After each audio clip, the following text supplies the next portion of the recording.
আমাদেরকে দেশে বিদেশে ষড়যন্ত্র। বৈষম্য বিরোধী ছাত্র আন্দোলনের আহ্বায়ক হাসনাত আব্দুল্লাহ, জাতীয় নাগরিক কমিটির মুখ্য সংগঠক সার্জিস আলম, ঢাকা বিশ্ববিদ্যালয়ের শিবিরের সভাপতি সাদিক কায়েম, চট্টগ্রাম বিশ্ববিদ্যালয়ের সমন্বয়ক খান তালাত মাহমুদ রাফি, ছাত্রনেতা সাইয়েদ আব্দুল্লাহ সহ বৈষম্য বিরোধী ছাত্র আন্দোলনের সঙ্গে সম্পৃক্ত আরও অনেকের ফেসবুক আইডি খুঁজে পাওয়া যাচ্ছে না।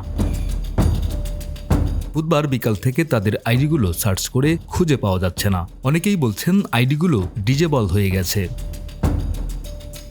তবে বৈষম্য বিরোধী ছাত্র আন্দোলনের এক সমন্বয়ক বলেন, তাদের কারো আইডি ডিজেবল বা নষ্ট হয়নি। আইডিগুলোতে কিছু সমস্যা হচ্ছিল, তাই তারা আইডি ডিঅ্যাক্টিভেট করে রেখেছেন। তিনি আরও বলেন, যারা এ ধরনের চেষ্টা করছে আমরা তাদের চিহ্নিত করার চেষ্টা করছি। তাদের কয়েকজন বাংলাদেশ থেকেই এ কাজ করছে বলে প্রাথমিকভাবে জেনেছি। আওয়ামী লীগের সাইবার টিম এই ঘটনায় জড়িত রয়েছে দাবি করে তিনি বলেন, আইডি সাসপেন্ড হওয়ার পর তাদের বিভিন্ন পেজ থেকে আমরা যারা আন্দোলনে ছিলাম তাদের টার্গেট করে এটা করা হয়েছে বলে জানতে পেরেছি। এজন্য আজকেও অনেকের আইডি সাসপেন্ড হয়েছে। ফেসবুকে রিপোর্ট করে আওয়ামী লীগের সংঘবদ্ধ চক্র এটি করেছে বলে তিনি এ সময় দাবি করেন।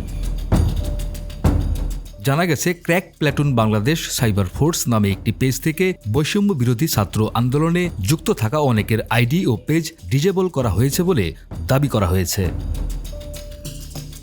এদিকে এই ঘটনার পর বৈষম্য বিরোধী ছাত্র আন্দোলনের অনেক নেতা তাদের ফেসবুক আইডি ডিঅ্যাক্টিভ করে রেখেছেন। এ বিষয়ে ঢাকা বিশ্ববিদ্যালয় শাখা ছাত্র শিবিরের সভাপতি সাদিক কায়েম তার একটি ফেসবুক পোস্টে লিখেছেন, বিশেষ নিরাপত্তা সংক্রান্ত কারণে আমার আইডিটি ডিঅ্যাক্টিভেট করা হচ্ছে।